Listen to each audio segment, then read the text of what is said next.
राम राम किसान साथियाँ और राजस्थान का सब जागरूक नागरिकां। आज को मुद्दों और बड़बड़ तो तातो हॉट टॉपिक जीरे, रायडे, गंवार और कपास के भावों के बारे में आज आपसे फिर बात करूंगा। तथ्यों के साथ मैं सत्य रखता हूं, हवाई बात मैं करता नहीं और मेरी बातें सर्वहित में होती हैं।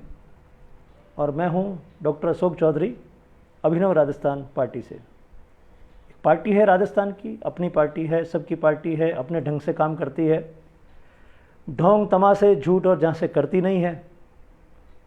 तो कई बार ऐसा भी लगता है कि लोगों को रुचि कम आती है, लेकिन हम हमारी आदत से मजबूर हैं कि हम अपना रास्ता नहीं छोड़ेंगे, जिसे हम लोक नीति का रास्ता कहते हैं।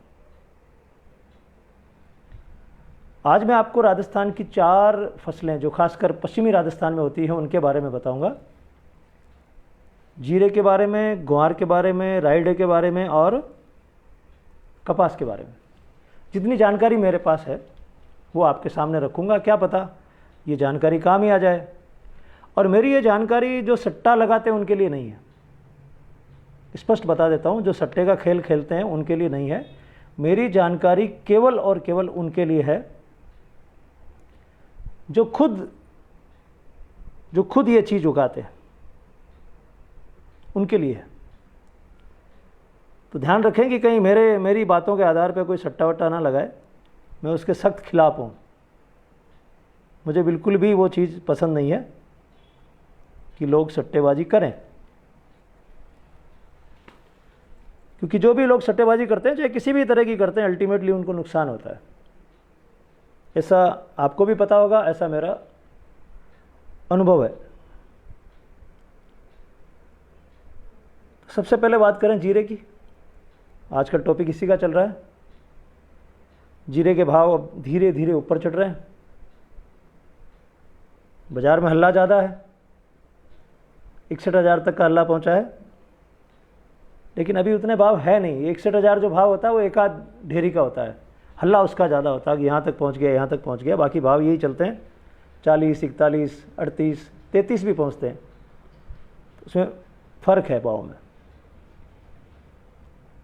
ये क्यों बढ़ रहा है, इसका कारण क्या है, ये आपको जानना चाहिए। जीरे का भाव इतना बढ़ क्यों रहा है, इसको आपको जानना चाहिए। इसी टॉपिक पे बात करनी चाहिए किसान नेताजी। अभी जो टॉपिक चल रहा है इसी पे बात करें, आप दूसरा टॉपिक बीच में ना लाएं, क्योंकि फिर हम चूक जाएंगे इससे। आप कोई दूसरी, मैं होली की बात कर रहा हूँ, फिर आप दीपावली की बात करेंगे तो अपन चूक जाएंगे। उसकी ज़रूरत नहीं है। तो जीरे के बारे में हम थोड़ी तथ्यात्मक बात कर लेते हैं। आखिर जीरा क्या फसल है, कहाँ कहाँ होती है, कहाँ कहाँ काम में आती है। जब आपको ये जानकारियाँ होंगी तो आपको पता लगेगा कि भाव ऊंचे नीचे क्यों हो रहे हैं। कोई तो कारण होता है, भाव अपने आप ऊंचे थोड़ी होते हैं। मन हो गया ऊंचा कर दिया, मन हो गया नीचा कर दिया। ये जानकारियाँ जागरूक किसानों को कम से कम होनी चाहिए। सबसे पहली बात, पूरी दुनिया में जितना जीरा होता है उसका 70% इंडिया में यानी भारत में पैदा होता है। यानी अगर पूरी दुनिया में 100 क्विंटल जीरा पैदा होता है तो 70 क्विंटल केवल भारत में होता है। और भारत में लगभग सारा जीरा राजस्थान और गुजरात में होता है। ठीक है, पूरी दुनिया में 70% यानी 2/3 भारत में होता है और भारत का लगभग सारा जीरा राजस्थान और गुजरात में होता है। लेकिन भारत के लोग जितना जीरा पैदा करते हैं उसका 90% तो यहीं खपत कर लेते हैं भारत में, 10% बाहर भेजते हैं। और वो जो 10% बाहर भेजते हैं वो भी खूब होता है। उसके लिहाज से भी पूरी दुनिया में जो जीरा एक्सपोर्ट करते हैं कंट्रीज, उसमें भारत सबसे टॉप पर है। हर साल भारत लगभग 19 लाख क्विंटल जीरा निर्यात करता है, बाहर भेजता है। तो 10% बाहर भेजता है, उसमें भी इतना ज़्यादा हमारा योगदान है। जीरा और कहाँ कहाँ होता है, जैसे हमने कहा 70% तो भारत में होता है, तो हमें पता होना चाहिए कि और कहाँ कहाँ होता है। क्योंकि ये भाव ऊंचे नीचे जाते हैं, उसके पीछे कई कारण होते हैं कि जीरा और कहाँ होता है, वहाँ जीरा हुआ या नहीं हुआ, तो सप्लाई डिमांड में फ़र्क आता है। तो जीरा ईरान में होता है, तुर्की में होता है, चीन में भी होता है, मैक्सिको में होता है, चिली में होता है, उधर ब्राज़ील में होता है। यानी कई और दूसरे देश भी हैं, देशों की संख्या तो ज़्यादा है लेकिन कहीं कम ज़्यादा होता है। लेकिन मुख्य रूप से आप कह सकते हैं कि ईरान में, तुर्की में, मिस्र में, चीन में यहाँ जीरा ज़्यादा होता है। लेकिन भारत 70% और 30% में पूरी दुनिया। अब उन 30% में भी गड़बड़ हो गई, मान लीजिए खेती की, जीरा ठीक नहीं हुआ, तो फिर एक्सपोर्ट मार्केट में उछाल आता है कि अब तो भारत से मंगाना पड़ेगा। तब ये भाव ऊंचे जाते हैं। अब इस बार भाव ऊंचे क्यों जा रहे हैं, उसका कारण क्या है? पहली बात तो ये कि जब हमने जीरा बोया था उस समय बहुत ज़्यादा टेम्परेचर था, तापमान बहुत ज़्यादा था, पहली बात। हाँ, सीरिया में भी होता है पिलाजी, वो पूरा नॉर्थ अफ्रीका आ गया ना, सीरिया आ गया, ईरान आ गया, मिस्र आ गया, तुर्की आ गया, यहाँ पर होता है। तो इस बार जब हमने जीरा बोया था उस समय गर्मी बहुत थी, तो जीरे का जर्मिनेशन, अंकुरण बहुत कमज़ोर हुआ। और जब जीरा पका, कैसे भी करके जीरा पकने लगा, उस समय में सर्दी बहुत ज़्यादा हो गई, हवाएं विपरीत दिशा में चल गई, तो प्रोडक्शन कम हो गया। उसके कारण से बाजार में जितनी मांग है उसके अनुपात में जीरा पैदा हुआ नहीं। अब भारत के बाजार की मांग और विश्व के बाजार की मांग, दो मांग खड़ी हमारे सामने, और बाकी देशों में भी उत्पादन नहीं हुआ, बाकी देशों में भी उत्पादन नहीं हुआ। इसके कारण से ये एक्सपोर्ट के लोग बैठे बैठे सोच रहे थे कि क्या गेम खेलें, कैसे खेलें, तो वो किसानों से धीरे धीरे लिए जा रहे थे माल, बिना हल्ला मचाए। अब जो मेन चित्रकार है, जो लेगा जीरा बड़ी मात्रा में, वो 10,000 करोड़ का सौदा करेगा, ऐसे लोग कम होते हैं, तो अपनी बात को आउट नहीं करते कि किसान को बता देंगे देखो जीरा तो 80,000 जाने वाला है, ऐसे कौन कहने वाला है। तो वो 30,000 तक अटका के रख रहे थे, फिर डील दी, फिर वापस थोड़ा सा बताया कि 2-4 बोरी खरीदो 61,000 में, किसान जीरा लाएंगे, फिर उनसे खींचो जीरा। बाजार में लाने के बाद कौन वापस लेके जाता है? तो वो खेल खेल रहे हैं असल में, वो बहुत थोड़े लोग हैं और वो आउट ऑफ कंट्रोल चलते हैं।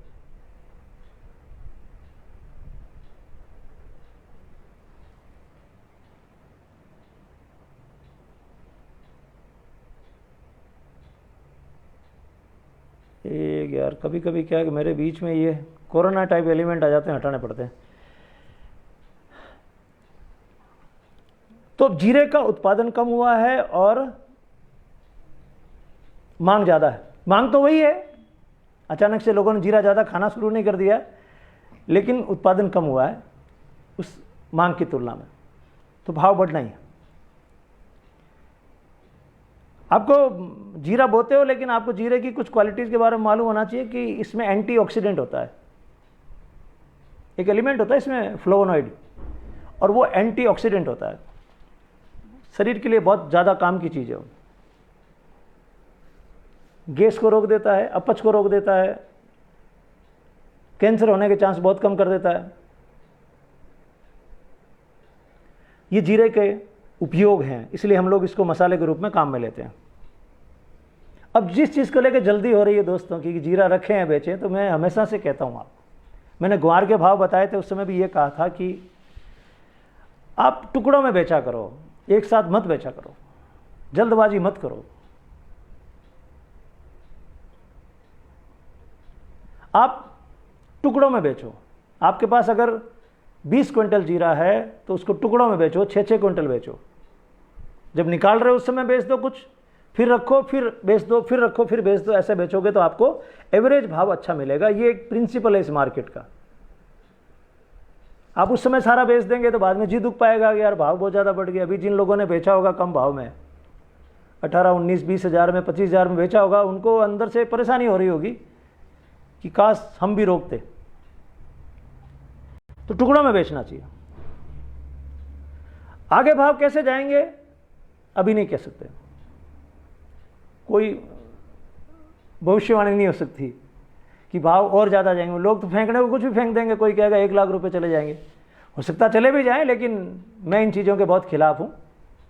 आपके पास माल है, आप भाग्यशाली हैं, तो जब डिमांड बढ़ेगी उस समय बेच दीजिए। ये भाग्य का खेल है भारत में अभी किसान का। सुरक्षा नाम की कोई चीज़ नहीं है।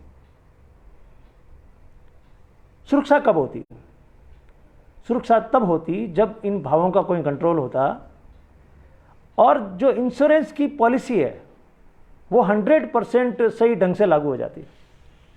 अब सोचिए कि आपके खेत में 20 क्विंटल जीरा होना था, जिसके हिसाब से आपने इंश्योरेंस करवा रखा था। हालांकि इंश्योरेंस वालों ने उसका भाव 17-18 हज़ार रुपये क्विंटल मान रखा था। अब आपके खेत में हुआ नहीं 20 क्विंटल, 5 क्विंटल जीरा हुआ है, आपको 15 क्विंटल का नेट लॉस है। अगर फसल बीमा योजना सही ढंग से काम करती तो आपका 15 क्विंटल का मुआवजा आ जाता। आपको इतना दुख नहीं होता जितना अब होता है कि इधर तो भाव बहुत ज़्यादा, उधर मेरा प्रोडक्शन बहुत ही कम हुआ, उत्पादन नहीं हुआ। वो दुख नहीं होता अगर फसल बीमा योजना ठीक से लागू हो जाती। एक और बात, एक संस्था जिसका नाम है इंडियन स्पाइसेस बोर्ड, वो जीरा, सौंफ, काली मिर्च इन सब का ध्यान रखती है भारत में। आपको ताज्जुब होगा कि वो संस्था केरल में है। अब जीरा हो कहाँ रहा है ज़्यादा? गुजरात, राजस्थान में। वो संस्था है केरल में। उस संस्था के लोग कब यहाँ आएंगे, कब किसानों से मिलेंगे, कब उनको भावों के बारे में बताएंगे, कब उनको विदेशों में जो मार्केट चल रहा है उसके बारे में बताएंगे? कभी नहीं आते। फॉर्मेलिटी कर लेते हैं, लेकिन वो यहाँ पर आके और किसानों के साथ कभी खड़े नहीं होते। और ना हमारी सरकार, खासकर राजस्थान सरकार, कभी भी इन मामलों में ध्यान देती है। हमारे मुख्यमंत्रियों के लिए कोई विषय ही नहीं है। कृषि मंत्रियों को आप वैसे जानते भी नहीं है, और कृषि अधिकारी कभी खेत में जाता नहीं है। अगर कोई सरकार जनता की अपनी होती, जनता की चिंता करती, तो वो राजस्थान की कुछ खास फसलों के बारे में विचार करती कि ग्वार का क्या किया जाए, इसबगोल का क्या किया जाए, जीरे का क्या किया जाए। और अगर तेलंगाना जैसी होशियार गवर्नमेंट यहाँ होती तो वो इन 3 चीज़ों से अपने सारे कर्मचारियों की तनख्वाह दे देते। उनका इस तरह का डीलिंग करते वो विदेशों के अंदर कि अपने कर्मचारियों की तनख्वाह इन 3 चीज़ों को बेच के दे देते। इतना मुनाफा इनमें, किसान भी फायदे में, कर्मचारी फायदे में। लेकिन ऐसी सरकार है नहीं। यहाँ तो राज के मजे लेने वाले लोग हैं, उनको कोई मतलब नहीं तुम खेत में क्या करते हो क्या नहीं करते हो। उनके लिए तुम एक वोट हो, और जिसको बांटा हुआ उन्होंने जाति में, बस जाति में बांटे हुए लोग हो, तुम्हारा शोषण करना है। बाजार वाले अलग शोषण करेंगे, सरकार में बैठे लोग अलग शोषण करेंगे और मूर्ख बनाएंगे। और आप लोग सोचोगे कि हम तो बहुत होशियार हैं, हम तो अपना वोट बिल्कुल सोच समझ के देते हैं। तो उनको पता है कि आपका क्या करना है। लेकिन फसल बीमा योजना में इंटरेस्ट क्यों नहीं है किसानों का? कारण क्या है? उनको ये जो फालतू की बातें राजनीति की, इनमें ज़्यादा रुचि क्यों है? ये बात मेरे लिए बड़ी पीड़ादायक है। पिछले 2 साल से लगातार बोल रहा हूं। इस एक योजना को समझ जाओ, खेती में घाटा होना बंद हो जाएगा। मैं 10 बार ढंग से बात करता हूं, एक कोई फितूरगारा कोई फालतू की बात कर देता है, कोई कठपुतली ऐसे ही डांस कर देती है, और सारे लोग उधर देखने लग जाते हैं कि आप कह रहे हो बात हमारे परिवार की है, हमारे हित की है, लेकिन पता नहीं इंटरेस्ट उसमें ज़्यादा है, नशा है। और मैं बिल्कुल ज़बरदस्ती उनके कानों में ठूस रहा हूँ मेरी बातें कि आप सुनो, मैं जो कह रहा हूँ वो बातें आपके काम की है। वो जो आप सुन रहे हो उसमें आपके परिवार का नुकसान हो रहा है। युवा भी उधर ही, बूढ़े भी उधर ही। अरे देखो किसने किसको क्या बोला, किसने किसको क्या बोला। इतना ज़बरदस्त चस्का मुझे नहीं लगता कि किसी भी दूसरे देश में लोगों को अपने परिवार का नुकसान करने का है। गजब का चस्का है। और इसके कारण ये सारा दुख है कि फसल बीमा योजना ठीक से लागू नहीं होती और हमारी फसल का भाव सही नहीं मिलता, क्योंकि हम लोग इन बातों पे कभी चर्चा ही नहीं करते। किसान इकट्ठा ही नहीं हो पा रहा, बस जाति के नाम से इकट्ठे होते हैं लोग बात। महापंचायतें, महाकुंभ, ये सारे हो रहे हैं और उछल उछल के जा रहे हैं उसके अंदर। हमारी जाति खतरे में, हमारी जाति की इज्जत का सवाल है, हमारी जाति को ज़्यादा टिकट चाहिए, उछल उछल के जा रहे हैं। उसको देख रहे हैं खूब जच के, जिसमें कुछ मिलना नहीं है, आखिर में कुछ मिलना नहीं है, लेकिन पूरा ध्यान वहाँ पर है। लेकिन किसान नाम से इकट्ठे नहीं होते। सब लोग बंटे हुए हैं, कोई राजपूत है, कोई गुर्जर है, कोई जाट है, कोई माली है, कोई एससी है, ऐसे बंटे हुए हैं फर्स्ट क्लास। किसान नाम से इकट्ठे नहीं है। लेकिन देखो, व्यापारियों के हित का कोई मामला हो तो वो कैसे इकट्ठे हो जाते हैं। व्यापारी हित का मामला हो तो कितने जल्दी इकट्ठे हो जाते हैं, जात पात सब छोड़ देते हैं, धर्म वर्म सब छोड़ देते हैं। अगर उनके हित से जुड़ी कोई बात, ऐसी चुभती बात हो तो सरकार को माथे पर उठा लेते हैं। उस समय वो ये नहीं देखते कि हम कौन सी जाति के, हम कौन से संप्रदाय के। वकीलों का मामला चला, उनको अपने पक्ष में एक कानून बनवाना था, जातवाद कैंसिल, वकील अपने आप में एक जात, और उन्होंने अपने हिसाब से कानून बना लिया। पिछले दिनों डॉक्टर इकट्ठे हुए कि उनको लगा कि हमारे हित का नुकसान हो रहा है। मैं बुरा नहीं कह रहा हूं, मैं बढ़िया कह रहा हूं, ये सब लोग इकट्ठे हो रहे हैं, अपने हितों की रक्षा कर रहे हैं। डॉक्टरों ने अपने हितों की रक्षा कर ली, कानून रद्द करवा दिया। ऐसा किसान क्यों नहीं सोच सकता? इन महापंचायतों के बजाय वो महापंचायत क्यों नहीं हो जाती कि हमें हमारे परिवार के हित में फसल बीमा योजना ठीक से चाहिए और भाव की सुरक्षा चाहिए, दो चीजें चाहिए। लेकिन और जो भी तथाकथित किसान नेता हैं वो इन बातों में पड़ते ही नहीं है। वो तो एक ही चीज देखते हैं, मेरे टिकट का क्या होगा, मेरी जाति के वोट कितने हैं, मेरी जाति को कितना ज्यादा खुश रख सकूं ताकि वो मेरे नाम पे वोट पटक दें। मुद्दों पे नहीं बोलते। तो ये बड़ी मेरे लिए पीड़ा की चीज है। अभिनव राजस्थान में क्या होगा? अगर अभिनव राजस्थान के लोग सरकार में आए तो दोस्तों मैं आपको पक्की बात बताता हूं, कृषि, पशुपालन और कुटीर उद्योग, तीन हमारी प्राथमिकताएं रहेंगी और पग पग पे सरकार किसान के साथ खड़ी रहेगी। मिट्टी की टेस्टिंग करने से लेके, जल संरक्षण करने से लेके, बीजों का चयन करने से लेके और माल को आखिर में बिकवाने के लिए, उस पॉइंट तक सरकार किसान के साथ खड़ी रहेगी। पूरी प्रायोरिटी स्पष्ट कि ये खड़े रहेंगे, इनके पास पैसा बचेगा तो राजस्थान के पास पैसा आएगा, बाजार में पैसा आएगा, वरना कहां से आएगा? आज मान लो कोई भी फसल बहुत महंगी बिकती है तो उसका अल्टीमेट फायदा किसको होता है? बाजार को होता है। बाजार में जो बैठे लोग हैं उनसे कोई टीवी खरीद के लाएगा, कोई मोटरसाइकिल खरीद के लाएगा, कोई कपड़े खरीद के लाएगा। मैं तो कई बार कहता हूं बाजार के लोगों को ध्यान देना चाहिए, उनको किसान हित में उनको सबसे ज्यादा बोलना चाहिए। वो तो समझते हैं ना चीजों को कि अगर किसान के पास पैसा होगा, पशुपालक के पास पैसा होगा तो मेरे पास आएगा।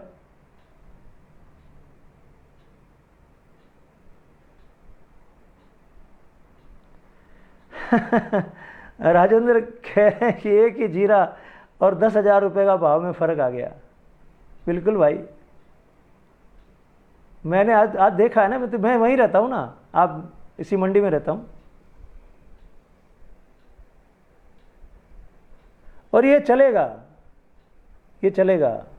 जब तक कृषि उपज मंडी समिति अधिनियम 1961 जो बना हुआ ऑलरेडी कानून वो हम लागू नहीं करवाएंगे, तब तक ऐसे ही चलेगा। गंवार के बारे में कुछ लोग चाह रहे थे, बता दूं आपको। देखो, रूस और यूक्रेन की लड़ाई चल रही है, इसके कारण से रूस, गंवार कहाँ काम आता मालूम है ना? गंवार काम आता तेल के कुएं साफ करने में। अभी रूस की यूक्रेन की लड़ाई चल रही है तो रूस क्या कर रहा है, थोक के भाव में सस्ता तेल बेच रहा है, खासकर भारत को बेच रहा है, चीन को बेच रहा है, सस्ता तेल टिका रहा है।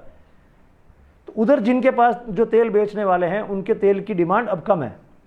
अब जब तेल की डिमांड कम है तो कोई आदमी कुआं क्यों खुदवाएगा? जो उसके पास 4 कुएं हैं तो 2 को बंद करवा देगा, साफ भी नहीं कराएगा, तो उसको गंवार की जरूरत नहीं पड़ेगी। तो गंवार का भाव इसलिए रुका हुआ है। ये लड़ाई अगर खत्म होगी तो मैं समझता हूं कि भाव फिर से ऊपर आएंगे। ये ध्यान रखना, हमेशा आप ध्यान रखो कि आपकी चीज़ काम क्या आती है। जब तक आपको ये पता नहीं वो काम क्या आती है और कहाँ पे होती है, वहाँ हुई या नहीं हुई है, तब तक आपको भाव के बारे में पता चलेगा नहीं। ये काम सरकार का है, वो आपको इस बारे में एजुकेट करे, आपको समझाए। लेकिन ऐसी सरकारें अभी भारत में है नहीं, ऐसे लोगों को आप चुनते भी नहीं है। राइडे के भाव ऊंचे क्यों नहीं जा रहे हैं? क्यों 5-6 हज़ार रुपये भाव अटके हुए हैं? उसका एकमात्र कारण है कि हमारी जो भारत की सरकार है, जो किसानों की बहुत बड़ी हितैषी है, इसने पाम ऑयल मंगा लिया है मलेशिया, इंडोनेशिया से भारी मात्रा। अब बाजार को तो तेल में नमकीन बनानी है, तेल में सब्जी बनानी है, कैसा भी तेल हो, सरसों का तेल हो या तिल्ली का तेल हो या पाम तेल हो। अब तेल आ गया बाजार के अंदर खूब सारा, सस्ता पाम ऑयल पड़ता है, बहुत ही सस्ता। वो तेल पड़ा है तो आपके राइडे का भाव ही नहीं आएगा, लेके बैठे रहो। अगर सरकार कल कह दे कि हम तो पाम ऑयल नहीं लेंगे और फालतू की खबरें ना छपें, तेल हुआ महंगा, बढ़ रही है महंगाई की पड़ रही है मार, इस तरह के डायलॉगबाजी ना करें, तो रायडा कभी भी 7-8 हज़ार का भाव हो सकता है। लेकिन आप लोग ना तो उन विषयों को पढ़ते हैं, कभी कभार मैं डाल भी दूं तो आप उसको नहीं पढ़ोगे, आपको तो चटकारे चाहिए, किसने किसको क्या कहा, बस चटकारे मेरे पास है नहीं। तो खेल वहाँ चल रहा है। कपास के भाव इन दिनों बढ़ रहे हैं, थोड़े वापस 9,000 क्रॉस कर रही है। उसका कारण क्या है? जब कपास के भाव डाउन हुए थे तो मैंने आपको एक खबर सुनाई थी। मैंने ये सुनाया था कि फैक्ट्रियों वालों ने ये कहा है कि हमको भारत में सस्ती कपास नहीं मिल रही, हमारा धंधा ठप हो रहा है। वो ऐसी खबर छपवाते हैं पहले, हमारा धंधा ठप हो रहा है। अखबार में खबर छपाई, ऊपर खबर इसकी कॉपी भेजी, देखो फैक्ट्री वाले परेशान हैं। तो क्या करेंगे? बाहर से कपास मंगाओ। ऑस्ट्रेलिया से कपास मंगा ली, ऑस्ट्रेलिया के किसान खुश, ऑस्ट्रेलिया की सरकार खुश, और भारत के किसान की कपास चली गई नीचे। मैंने उस समय दी थी आपको खबर, स्पष्ट बताया था कि देखो कपास का खेल क्या है। अब वो ऑस्ट्रेलिया वाली कपास थोड़ी खत्म हो गई है, और ईश्वर ना करे कि भारत की सरकार को ये पता लगे कि यहाँ कपास के भाव ऊंचे चले गए। पता उनको चल गया तो किसान हितैषी केंद्र सरकार 100% किसी और देश से कपास मंगा देगी और फिर भाव नीचे चले जाएंगे। बाकी भाव जा सकते हैं, 11-12 हज़ार का भाव होना चाहिए अभी की डिमांड के हिसाब से, लेकिन केंद्र सरकार को पता नहीं चले। वो कहीं या तो कर्नाटक के चुनाव में कहीं व्यस्त रहें 2-4 महीने, तब तक अपन कपास ठीक से भाव पे बेच सकते हैं। तो कपास के भाव, रायडे के भाव और गंवार के भाव की ये स्थिति दोस्तों आपको मालूम हो, आपके आसपास के लोगों को मालूम हो।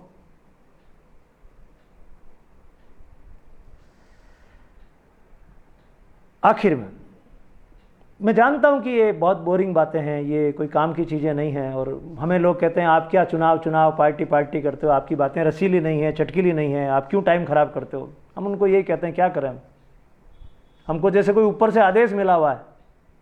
हमारी आत्मा ये कहती है कि हम सच्चाई के रास्ते पे चलेंगे, हम किसान हित की बात करेंगे। अब हम किसान पे छोड़ देते हैं, उनकी आत्मा जगेगी, वो हमारे साथ आ जाएंगे तो उनके लिए बहुत कुछ कर देंगे, क्योंकि हम खुद काम करते हैं भाई, खेत में तपते हैं, वो पसीना, वो जो ये चुभता है यहाँ पे गंवार गेहूँ, वो महसूस होता है।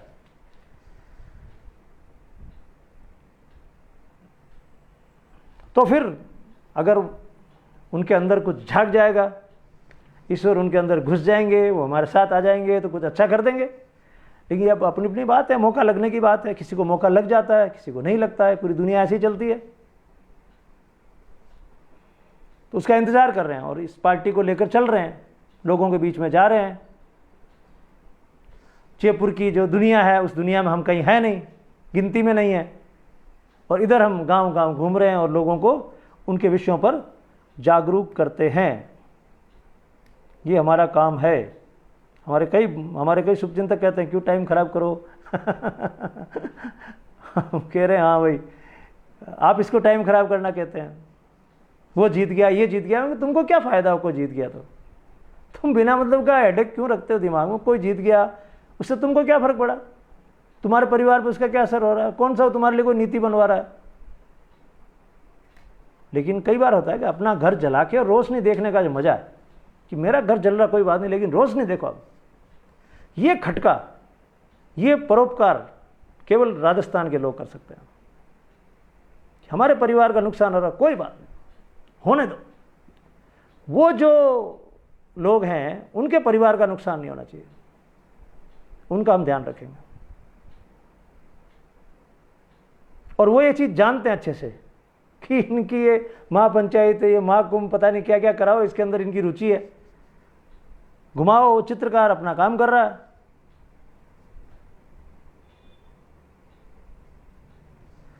और राहुल भाई, सिस्टम ऐसे हाथ नहीं आएगा कि जाके उसके ऊपर कब्जे कुर्सी पे बैठ जाओ। सिस्टम हाथ आना आप लोगों के पास है, उसकी कुंजी आप लोगों के पास है। आप लोग साथ देंगे तो कभी आ जाएगा सिस्टम हाथ में। कि सबके आगे हमारे क्यों नहीं आएगा। आप लोग साथ दोगे तो सिस्टम तो आ जाएगा। लेकिन बात यह है कि सिस्टम हाथ में आने के बाद करेंगे क्या। तो हमारे पास तो पूरा प्लान है, हम ये करेंगे, बिल्कुल लिखित में प्लान है ना। सुनी सुनाई बातें हैं नहीं, लिखी लिखाई बात है, कबीरदास जी की तरह। तो हम कर देंगे, देखते हैं समय कहाँ ले जाता आपको हमको। लेकिन आज मैंने ये सब देखा, भाव ऊंचे नीचे, कईयों के सपने टूटते हुए।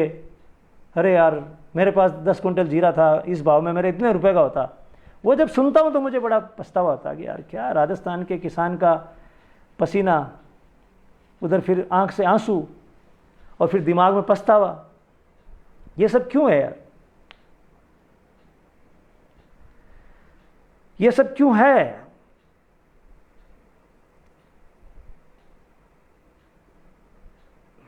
इसलिए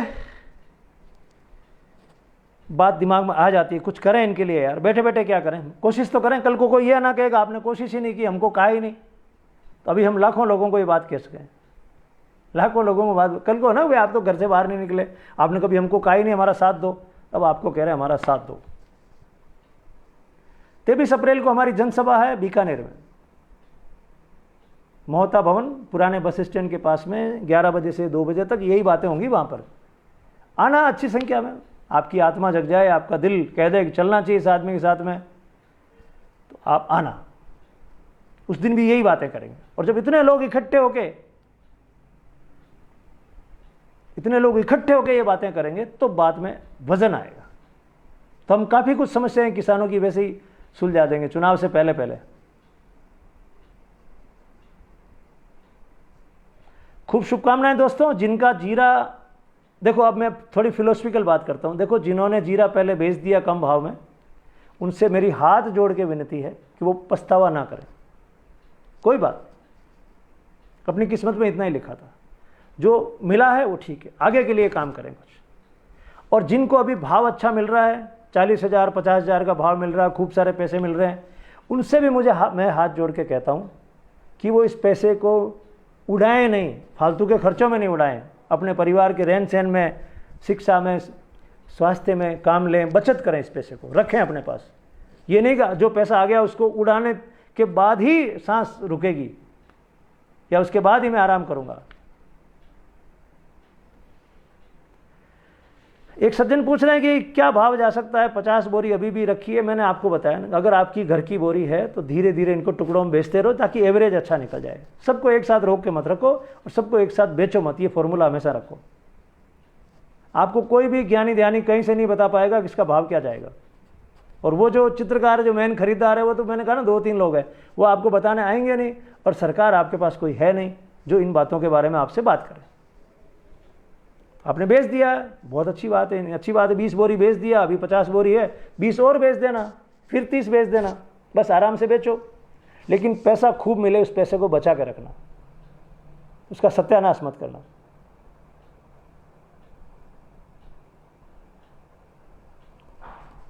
खूब शुभकामनाएं आपको। ईश्वर करे कि राजस्थान के किसानों के दिन अच्छे आएँ, वो बहुत ही सुख से, स्वास्थ्य से, प्रसन्नता से अपने परिवार के साथ अपने दिन गुजारें। डॉक्टर अशोक चौधरी, अभिनव राजस्थान पार्टी से।